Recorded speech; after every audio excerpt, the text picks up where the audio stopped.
मेरा नाम शुभम है। मैं एक लड़की से बहुत प्यार करता था। वो देखने में बहुत खूबसूरत थी। जिस दिन मैंने उसे पहली बार देखा था, मुझे उसे देखते ही प्यार हो गया था। उसकी आंखें बहुत खूबसूरत थी, लंबे घने बाल और रंग गोरा। उसे देखते ही मुझे ऐसा लगा जैसे ऐसी लड़की के साथ मुझे सारी ज़िंदगी गुजारनी है। मैंने उस लड़की से शादी करने का फैसला कर लिया। मैंने अपनी माँ को उस लड़की के घर रिश्ता लेकर भेज दिया था। लड़की के घर वाले गरीब थे। उन्होंने रिश्ता एक्सेप्ट कर लिया क्योंकि उन्हें मुझ जैसे स्मार्ट और अमीर दामाद मिलने वाला था जो उनकी बेटी का बहुत ख्याल रखता।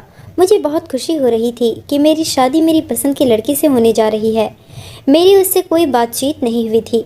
बस मैंने उसे देखते ही फैसला कर लिया था कि मैं उसके घर रिश्ता भेज दूंगा। लड़की खूबसूरत थी, इसलिए मेरी माँ भी आसानी से मान गई थी।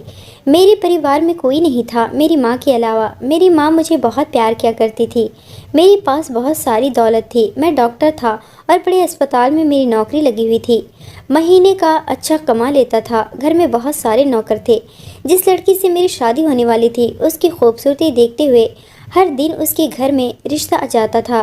पर मेरी माँ ने लड़की वालों के ऊपर मेरी वजह से ज़्यादा दबाव डाला तो लोगों को अपनी बेटी की शादी मेरे साथ ही करनी पड़ गई। मुझे खुशी थी कि उन लोगों ने मेरी माँ का मान रख लिया था। इसी तरह मेरी शादी कुछ दिनों बाद उस लड़की के साथ हो गई थी। शादी के बाद मेरी ज़िंदगी अच्छी गुजर रही थी। मेरी पत्नी के कदम मेरी आने वाली ज़िंदगी में बहुत शुभ हुए थे। मेरी कामयाबी के दिन आ गए थे। मैं शहर का फेमस सज्जन बन गया था और मेरी पत्नी मेरे साथ बहुत खुश थी। मेरी पत्नी का नाम निशा था। वो मेरी माँ का भी बहुत ख्याल रखती थी। वैसे तो हमारे घर में हर काम का एक अलग नौकर था। घर में बहुत सारे नौकरानियाँ भी मौजूद थी।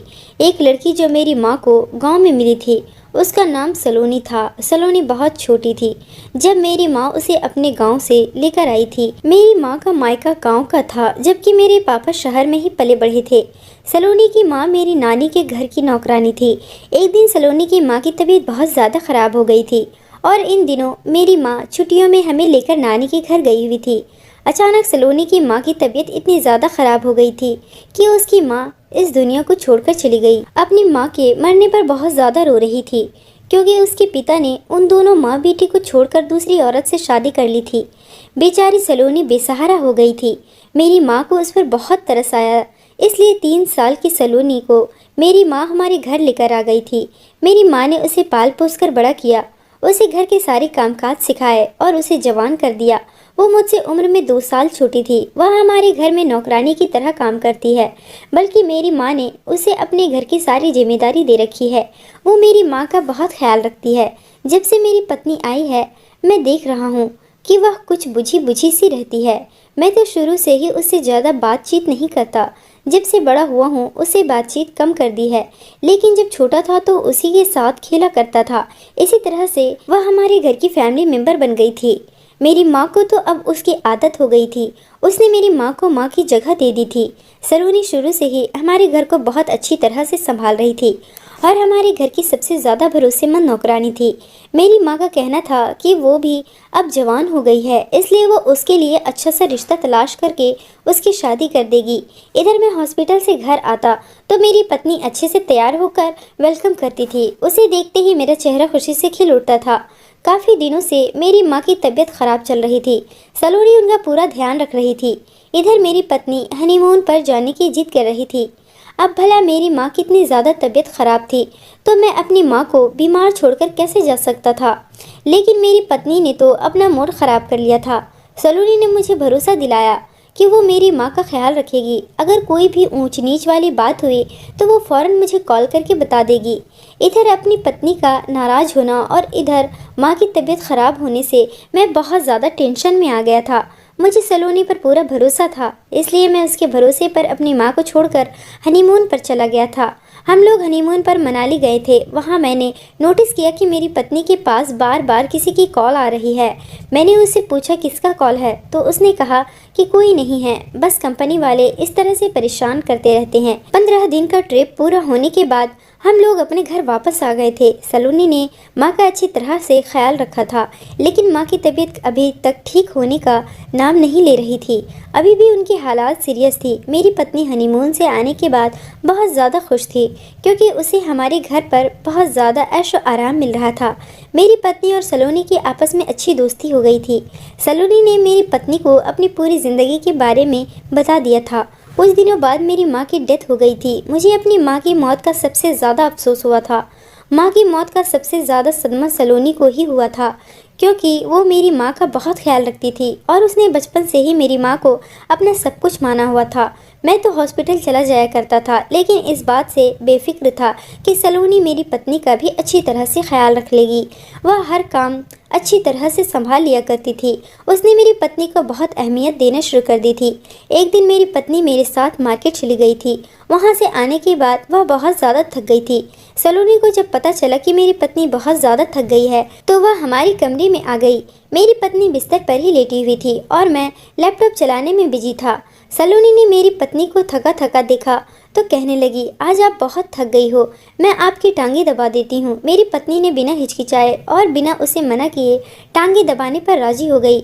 मैं तो यह सब सुनकर चौंक गया था कि मेरी पत्नी उसे इस काम के लिए मना भी तो कर सकती थी, क्योंकि मेरी पत्नी को हमारे घर में आने के बाद अमीरों वाली फीलिंग आने लगी थी। वो सारे नौकरों के ऊपर भी किसी महारानी की तरह हुक्म चलाती थी।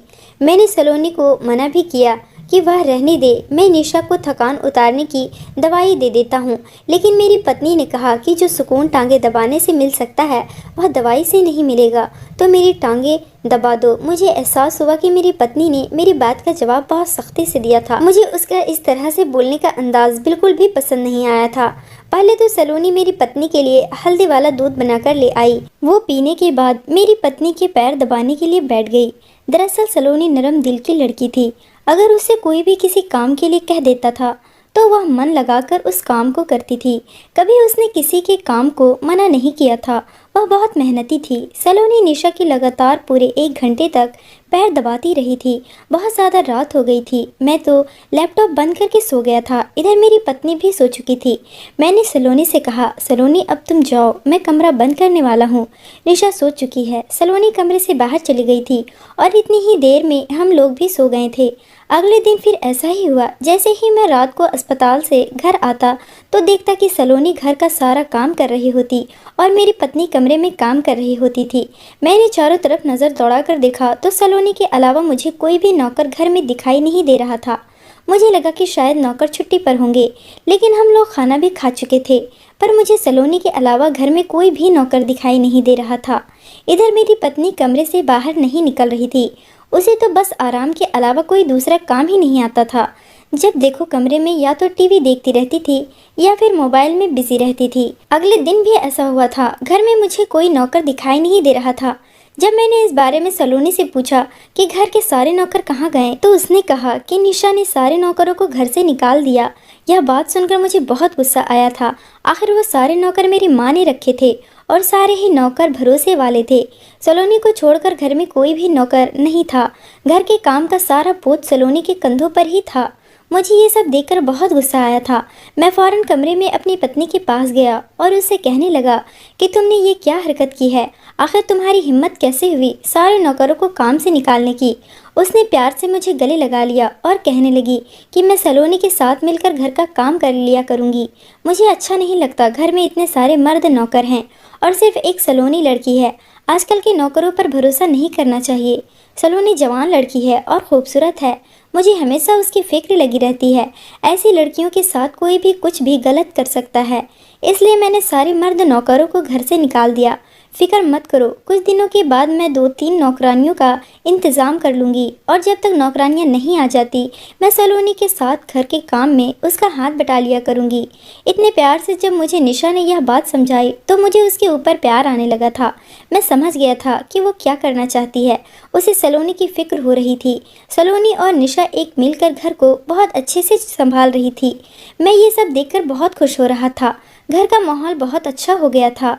मैं तो घर की तरफ से बहुत बेफिक्र हो गया था। मैं देखता कि हर दिन सलोनी निशा की रोजाना पैर दबाती और उसके शरीर की मालिश करती थी। निशा मुझसे सलोनी की बहुत तारीफ करती थी।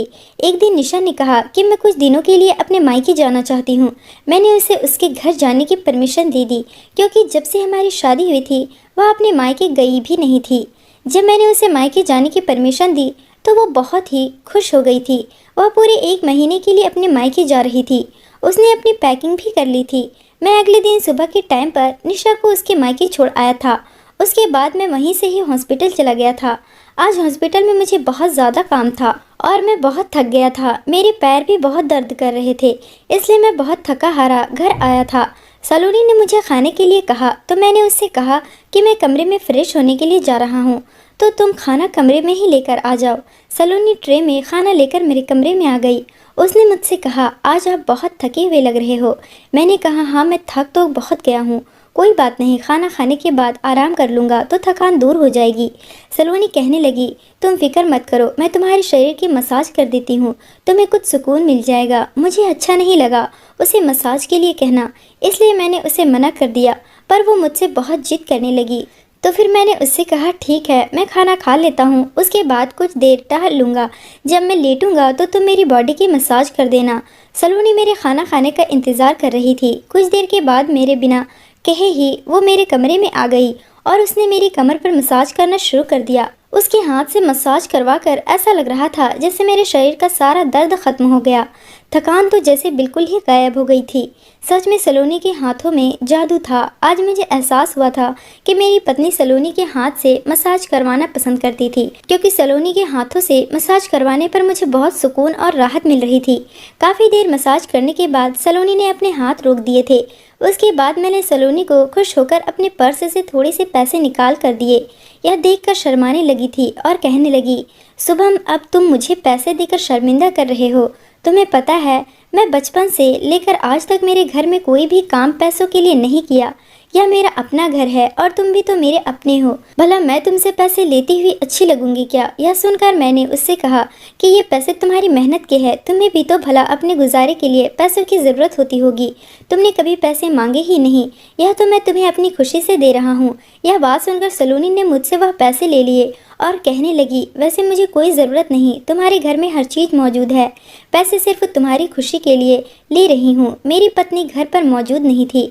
आज काफ़ी दिनों के बाद मैंने सलोनी से खुलकर बातचीत की थी, क्योंकि शादी से पहले भी सलोनी मुझसे इस तरह से बातचीत नहीं करती थी। अगले दिन फिर से सलोनी ने ऐसा ही किया। मुझे खाना देने के बाद उसने कहा कि मैं तुम्हारे शरीर की मालिश कर देती हूँ, तुम्हारी थकान उतर जाएगी। सलोनी जब मेरी मालिश करती थी तो मुझे ऐसा लगता था जैसे मुझे बहुत गहरी नींद आ रही है, क्योंकि उसके हाथों में एक अजीब सा नशा था। इसी तरह से काफ़ी दिन गुजर गए थे। रोज़ ऐसा ही होता रहा था। मुझसे सलोनी को मालिश करवाने से मना करने की हिम्मत नहीं होती थी, क्योंकि मुझे भी अब उसके हाथों की आदत हो गई थी। उसके हाथ से मालिश करवाने के बाद इतनी अच्छी नींद आती कि सुबह को ही मेरी आँख खुलती थी। मेरी पत्नी तो मायके जाने के बाद मुझे वो बिल्कुल ही भूल गई थी। वो मुझे कॉल भी नहीं करती थी, बल्कि अगर कॉल करती तो कहती कि मैं माँ के साथ शॉपिंग करने के लिए जा रही हूँ, मेरे अकाउंट में पैसे डाल दो। या फिर वो अपनी मर्जी की कोई ना कोई चीज़ मंगवाने के लिए ही मुझसे कॉल किया करती थी। उसे गए हुए 1 हफ्ता हो गया था, लेकिन अभी तक उसने कॉल पर मुझसे यह नहीं पूछा था कि तुम कैसे हो, तुम क्या कर रहे हो। बस वो अपने काम के लिए कॉल करती और अपना काम पूरा हो जाने के बाद फ़ोन बंद कर दिया करती थी। मेरी पत्नी अपने मायके 1 महीने का कह कर गई थी, लेकिन पूरे 15 दिन बाद वह घर पर वापस आ गई थी। उसके बिहेवियर में मुझे कुछ चेंज नज़र आ रहे थे। मैं उसकी खातिर सब कुछ करना चाहता था, मगर वो तो ना जाने अपनी अलग ही दुनिया में खोई हुई थी। सारा दिन कमरे में रहती, कमरे से बाहर ही नहीं निकलती थी। अगर मैं उसे कहीं बाहर घुमाने की बात करता तो वो मुझे फ़ौरन मना कर दिया करती थी। कुछ दिन वो फिर घर पर रही और उसके बाद फिर उसने कहा कि मैं अपने मायके जाना चाहती हूँ। मैं तो उसकी हर खुशी में राजी था, इसलिए उसने जैसा मुझसे कहा मैंने वैसा ही कर दिया। वह मायके गई तो 50,000 रुपये अपने खर्चे के लिए ले गई थी। मैंने खुशी खुशी उससे पैसे दे दिए थे, क्योंकि मेरा जो कुछ भी था वह उसका ही तो था। लेकिन इधर मैं देख रहा था कि सलोनी मेरे बहुत करीब आने की कोशिश कर रही थी। सलोनी हर दिन मुझसे कहती कि मैं आपके शरीर की मालिश कर देती हूँ, या फिर वो कहती कि मैं आपके पैर दबा देती हूँ। वो मेरी पत्नी के सामने भी यह सब कुछ करती तो मुझे इस बात से हैरत होती कि मेरी पत्नी को इस बात से कोई मतलब नहीं होता था। वो किसी पराये लड़की से मेरे शरीर की मालिश करवाने देती थी। मुझे सब कुछ बड़ा ही अजीब लगने लगा था। एक दिन मैंने सलोनी से कहा, सलोनी तुम्हारे हाथों में तो सच में जादू है, इसलिए तो मेरी सारी थकान उतर जाती है। सलोनी कहने लगी, सुबह मुझे तुम्हारे सारे काम करने ही बहुत अच्छे लगते हैं। एक दिन सलोनी ने मुझसे जिद बांध ली कि मुझे कहीं बाहर घुमाने चलो। मैंने उससे कहा, सलोनी मैं बिजी हूँ, अभी तो मैं बाहर नहीं लेकर जा सकता। लेकिन ज़बरदस्ती मेरे पीछे पड़ गई।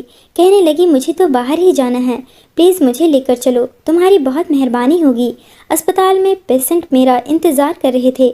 मुझे अच्छा नहीं लगा ज़्यादा सलोनी से इनकार करना, क्योंकि वो बेचारी हमारे लिए बहुत कुछ करती थी। आज तक हमने उसके लिए क्या ही किया था। मैं सलोनी को लेकर एक कैफ़े में चला गया। कैफ़े जाने के बाद मैंने देखा कि सलोनी बड़ी अजीब अजीब सी हरकतें कर रही थी। वो ना जाने चारों तरफ किसको ढूंढ रही थी। मेरी तो कुछ भी समझ में नहीं आ रहा था। मैंने सलोनी से कहा, सलोनी तुम यहाँ ऐसे इस तरह से क्यों कर रही हो? लोगों को हम पर शक होने लगेगा। सलोनी कहने लगी, यहाँ पर मेरी एक दोस्त आने वाली थी। मैं सोच रही थी कि आपको अपनी दोस्त से मिलवा दूँ, लेकिन वो मुझे कहीं नज़र नहीं आ रही। मैंने कहा, लेकिन तुम्हारी तो कोई दोस्त नहीं है। मेरी इस बात पर सलोनी खामोश हो गई थी। कहने लगी, मेरी दोस्त है, वह हमारे घर के आसपास की ही है। उसकी शादी हो गई है। वह अपने पति के साथ यहाँ आने वाली थी, शायद थोड़ी देर के बाद यहाँ आए। मैंने सलोनी से कहा, तुम यहाँ कुछ खाने पीने आई हो या फिर अपने दोस्त से मिलने के लिए आई हो? मैंने सलोनी को कहा, चलो मैं तुम्हें घर ड्रॉप कर देता हूँ, मुझे हॉस्पिटल भी जाना है, वहाँ पर मेरी पेशेंट इंतज़ार कर रहे होंगे। सलोनी ने थोड़ी देर करते हुए मेरे पूरे 2 घंटे ख़राब कर दिए थे। ना तो उसने कुछ खाया पिया था और ना ही वो मुझसे किसी तरह की कोई बात कर रही थी। मैं नोटिस कर रहा था कि उसकी नज़रें चारों तरफ दौड़ रही थी। फिर 2 ढाई घंटे पूरे होने के बाद सलोनी ने अपना मुंह लटकाते हुए कहा, चलो आप मुझे घर छोड़ दो। मैंने उसे घर ड्रॉप कर दिया था। मुझे तो सलोनी पागल लगने लगी थी, क्योंकि आज उसने हरकत की थी बिल्कुल पागलों वाली ही की थी, क्योंकि घर से बाहर निकलने का उसका मुझे कोई मकसद ही समझ नहीं आया था। फिर रात को जब मैं घर आया तो सलोनी मुझसे कहने लगी, सुबह मैं तुमसे बात करना चाहती हूँ। मैंने उससे कहा, हाँ बताओ, क्या बात करना चाहती हो? तो उसने बातों को घुमा फिरा कर मुझे बताना शुरू किया। न जाने वह क्या बताना चाह रही थी, मुझे तो कुछ भी समझ में नहीं आया था। सच में सलोनी पागल हो चुकी थी। मैंने सलोनी से कहा, पहले तुम सोच लो कि तुम्हें क्या कहना है, उसके बाद मुझसे बात करना। मैंने उसे डांट दिया था और वो खामोश हो गई थी, क्योंकि वो मेरा टाइम वेस्ट कर रही थी। कुछ दिनों बाद मेरी पत्नी अपने मायके से जब घर वापस आई तो वो बहुत खुश नज़र आ रही थी। आते ही उसने मुझे गले से लगा लिया और मेरी पत्नी ने कहा कि मुझे आपसे कुछ पेपर पर साइन चाहिए। मैंने कहा, ठीक है, मुझे दिखा दो, पेपर्स में साइन कर दूंगा। निशा ने मुझे वो पेपर्स पढ़ने ही नहीं दिए। उसने कहा कि यह पेपर एक एनजीओ के पेपर्स हैं, जहां पर मैं भारी डोनेशन करना चाहती हूं। वो बोली, डोनेशन अपने अकाउंट से करवा दूंगी, और सबसे अच्छी बात तो यह है कि मुझे एनजीओ का ओनर बनाया जा रहा है। मैंने निशा से कहा कि यह तो बहुत अच्छी बात है। मैं अपनी पत्नी के इस नेक काम से बहुत खुश हुआ था। मैंने खुशी खुशी उस पेपर पर साइन कर दिया और अपनी पत्नी को बहुत ही प्यार किया। मेरी पत्नी के सामने ही फिर से सलोनी कमरे में आ गई थी। उसने कहा, सुबह मैं तुम्हारी मालिश कर देती हूँ, लेट जाओ। लेकिन मैं आज मालिश नहीं करवाना चाहता था, क्योंकि आज बहुत दिनों के बाद मुझे अपनी पत्नी के साथ टाइम स्पेंड करने का मौका मिला था। मैंने सलोनी को कमरे से बाहर जाने के लिए कहा और कहा कि आज नहीं, आज तुम कमरे से चली जाओ, आज मेरी मालिश मेरी पत्नी करेगी। निशा मेरी तरफ देखकर कुछ कंफ्यूज हो गई थी। उसने सलोनी से कहा, नहीं सलोनी, तुम्हारे हाथों में जादू है, तुम ही मेरे पति की कमर की मालिश कर दो। मुझे पता है कि मेरे पति को तुम्हारे हाथ से मालिश करवाने पर बहुत सुकून मिलता है। यह कहते हुए निशा कमरे से बाहर चली गई थी। मुझे निशा की इस बात पर बहुत गुस्सा आया था, क्योंकि काफ़ी टाइम हो गए हम दोनों को अकेले में एक साथ टाइम स्पेंड करते हुए। मैं अकेले में निशा से कुछ बातें करना चाहता था, उसके साथ थोड़ा अपना मूड अच्छा करना चाहता था, लेकिन वह मेरी इस बात को समझ नहीं रही थी। काफ़ी दिनों से जब मैं थका हारा घर पर आ जाता तो वह कमरे में सो जाती थी, या फिर इतने दिनों से तो वह अपने मायके में रह रही थी। उसे मेरी बात को समझना चाहिए था। आखिर मैं उसका पति हूँ। मैं उसके साथ टाइम स्पेंड नहीं करूँगा तो किसके साथ करूँगा? मुझे भी गुस्सा आ गया था। मैंने सलोनी को डांट कर कमरे से भेज दिया था। सलोनी की आंखों में आंसू देखकर मेरा दिल तड़पने लगा था। वह बेचारी कमरे से बाहर चली गई थी, ज़्यादा रोने लगी थी। आखिर सब में उसकी क्या गलती थी? वो भी तो मेरी थकान उतारने के लिए ही ये सब कुछ कर रही थी। मैं कमरे से बाहर निकला और सलोनी के कमरे में चला गया। वहाँ जाकर मैंने सलोनी से माफ़ी मांगी क्योंकि मुझे लगा था कि मैंने उस बेचारी को डांट कर अच्छा नहीं किया। काफ़ी देर तक तो सलोनी खामोश रही। फिर उसके बाद उसने कहा कि मैं सब कुछ आपके फ़ायदे के लिए ही करती हूँ। मैंने उससे कहा, अच्छा बाबा मुझे माफ़ कर दो, चलो मेरे साथ कमरे में और मेरे शरीर की मालिश कर दो, मैं बहुत थक गया हूँ। सलोनी मेरे कमरे में मेरे साथ आ गई और तेल लगाकर मेरी कमर की मालिश करने लगी। लेकिन उसके बाद जो हुआ उसने मेरे होश उड़ा दिए थे। लगभग आधे घंटे के बाद कमरे के अंदर निशा थी। निशा को बहुत ज़्यादा गुस्सा आ रहा था। उसने ज़ोर से सलोनी का हाथ पकड़कर उसे ज़मीन पर गिरा दिया। उसके साथ उसके माता पिता भी मौजूद थे। यह सब देखकर मैं हैरान रह गया था। मैंने निशा से कहा, यह तुम क्या कर रही हो? उसने मुझसे कहा, मुझे पता है तुम दोनों का चक्कर चल रहा है और तुम लोग चोरी चुपके मुझे बेवकूफ़ बना रहे हो। मैं काफ़ी दिनों से नोटिस कर रही हूँ कि यह सलोनी तुम्हारे साथ बहुत ज़्यादा चिपक रही है। मैंने निशा से कहा, तुम पागल हो गई हो क्या? तुमने ही तो अभी थोड़ी देर पहले कहा था कि सलोनी से मालिश करा लो, उसके हाथों में जादू है। अब तुम ये कैसी पागलों वाली बातें कर रही हो? निशा अपने माँ पापा से कहने लगी, देख लिया पापा, क्या कोई लड़की अपने पति से खुद यह बात कह सकती है कि नौकरानी से चिपक कर रहो, बल्कि उसे चिपको भी नहीं, अकेले कमरे में उससे अपने शरीर की मालिश करवाओ। ये दोनों मुझे काफ़ी दिनों से बेवकूफ़ बना रहे हैं। इन दोनों का चोरी चुपके कुछ तो चल रहा है। जब मैं मायके जाती हूँ तो इन दोनों को खुलकर एक दूसरे के साथ मोहब्बत करने का मौका मिल जाता है। यह बात सुनकर निशा की माँ पापा को भी बहुत गुस्सा आया था। निशा की माँ ने सलोनी का हाथ पकड़ा और कहने लगी, इस लड़की को घर से बाहर निकाल दो। मैंने तभी निशा की माँ से कहा कि आपकी बेटी झूठ बोल रही है, सलोनी और मेरा ऐसा कुछ भी नहीं चल रहा, बल्कि जो कुछ भी होता है आपकी बेटी की आंखों के सामने ही होता है। इसमें सलोनी की कोई गलती नहीं है। निशा और उसकी माँ ने मेरी एक नहीं सुनी, बल्कि सलोनी का हाथ पकड़कर जबरदस्ती उसे घर से निकाल दिया। निशा के पापा कहने लगे, अगर इस लड़की को घर से बाहर नहीं निकाला तो हम अपनी बेटी को अपने साथ लेकर चले जाएंगे और उसके बाद तुम्हें मेरी बेटी को डिवोर्स देनी होगी। मैं अपने घर को बर्बाद नहीं करना चाहता था। यह बात तो मुझे अच्छी तरह से पता थी कि आज यह सब ड्रामा निशा ने जानबूझकर किया है। मैं खामोश रहा था। काफ़ी दिनों तक तो मैंने निशा से बात भी नहीं की थी। सलोनी ना जाने कहाँ चली गई थी। उस बेचारी का तो इस दुनिया में हमारे अलावा कोई था भी नहीं। मुझे हमेशा उसकी टेंशन लगी रहती थी। उस दिन मैं सिर्फ निशा को खोने के डर से खामोश रहा था, क्योंकि मैं उससे बहुत प्यार करता था।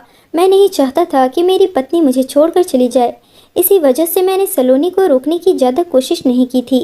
यह मेरी सबसे बड़ी गलती थी कि मैंने उस बेकसूर लड़की पर जुल्म होने दिया था, और ये सब कुछ मैं अपनी आंखों से खामोशी से देखता रहा। मुझे इतनी ज़्यादा बेचैनी हो रही थी कि मुझे रात को भी अब नींद नहीं आ रही थी, क्योंकि उस पर जुल्म हुआ था और मुझे उसकी फ़िक्र हो रही थी कि वह कहाँ चली गई, न जाने किस हाल में होगी।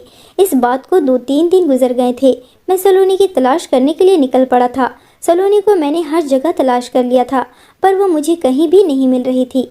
थक हार कर मैं मंदिर में प्रार्थना करने के लिए चला गया कि मुझे जल्द से जल्द सलोनी का पता मिल जाए। मैं मंदिर गया तो सलोनी वहाँ पर प्रार्थना कर रही थी। उसे देखते ही मैं बहुत खुश हो गया था। मैंने सलोनी से कहा, प्लीज़ तुम मेरे साथ घर चलो, लेकिन सलोनी की आंखों में आंसू थे। उसने मुझसे कहा, आप अपना घर बचा लो। उसके बाद जो उसने मुझे बताया, यह सुनकर तो मेरे पैरों तले से ज़मीन निकल गई थी। सलोनी ने बताया कि उसकी पत्नी एक फ्रॉड औरत है। मुझे पता है कि आपको मेरी बात पर यकीन नहीं आएगा, पर उस दिन उन्होंने जो कुछ भी किया था वो सब कुछ आपको बेवकूफ़ बनाने के लिए किया था। वह अपने माता पिता के सामने साबित करना चाहती थी कि हम दोनों का अफेयर चल रहा है, और वो लोग इस बात पर यकीन कर ले, जबकि आपकी पत्नी का अफेयर किसी और लड़के के साथ चल रहा है। यह बात उसके माता पिता को पता नहीं है। वह उस लड़के से शादी करना चाहती थी। वो लड़का और आपकी पत्नी दोनों ही नज़र आपकी दौलत पर है। आपको याद है, कुछ दिनों पहले निशा ने आपसे कुछ पेपर पर साइन करवाए थे और ये कहा था कि वो पेपर से किसी एनजीओ के है। वह पेपर से किसी एनजीओ के नहीं, बल्कि आपकी प्रॉपर्टी के पेपर्स थे। उसने आपकी प्रॉपर्टी को अपने नाम करने की कोशिश की थी। मैंने सलोनी से कहा, तुम्हें यह सब कुछ कैसे पता चला? तुम इतने यकीन के साथ ये सब कुछ कैसे कह सकती हो? सलोनी ने कहा कि आपकी माँ के मरने से पहले ही मुझे ये बात पता है, क्योंकि आपके अस्पताल जाने के बाद आपकी पत्नी अपने बॉयफ्रेंड से फ़ोन पर बातें किया करती थी। एक दिन मैंने उसकी सारी बातें सुन ली थी। मैंने आपको बताने की बहुत कोशिश की, पर मुझे लगा कि शायद आप अपनी पत्नी के प्यार में इतने अंधे हो कि कभी मेरी बात पर यकीन ही नहीं करोगे। तुम्हारी पत्नी चाहती थी कि वो अपने बॉयफ्रेंड को घर में मिलने के लिए बुला सके, पर तुम्हारी माँ और इतने सारे नौकरों की मौजूदगी में वह अपने बॉयफ्रेंड को घर पर नहीं बुला सकती थी। जैसे ही तुम्हारी माँ की डेथ हो गई, उसने कुछ दिनों बाद ही घर के सारे नौकरों को काम से निकाल दिया और वह मुझे किसी न किसी बहाने से काम में लगा दिया करती थी और ख़ुद अपने बॉयफ्रेंड को मिलने के लिए कमरे में बुला लिया करती थी। मैं चाहती तो उसे रंगे हाथों भी पकड़वा सकती थी, पर मैंने ऐसा नहीं किया क्योंकि तुम उससे बहुत प्यार करते हो। शायद तुम यह सदमा बर्दाश्त नहीं करते, इसलिए मैंने सोचा कि जैसा चल रहा है वैसा ही चलने दो। जब तुम्हें पता चलेगा तब तुम्हारा अंधी मोहब्बत से भी भरोसा उठ जाएगा। मैंने सलोनी की बात सुनने के बाद कहा, अगर मैं तुम्हारी बात पर अभी भी यकीन ना करूं तो सलोनी कहने लगी, जाओ, तुम्हारे घर पर तुम्हारी पत्नी वकील के साथ तुम्हारा इंतज़ार कर रही होगी, क्योंकि तुम पेपर पर साइन कर चुके हो। तुम्हारी सारी प्रॉपर्टी तुम्हारी पत्नी के नाम हो चुकी है। यह सुनकर तो मेरे होश उड़ गए थे। मैंने सलोनी से कहा कि मेरे साथ घर चलो। पहले वो इनकार करने लगी, पर मैंने उससे कहा, तुमने मुझे इतना सब कुछ बताया है, अगर आगे मैं किसी प्रॉब्लम में फंस गया तो मुझे उसे निकालने का सॉल्यूशन भी तुम्हें दोगी।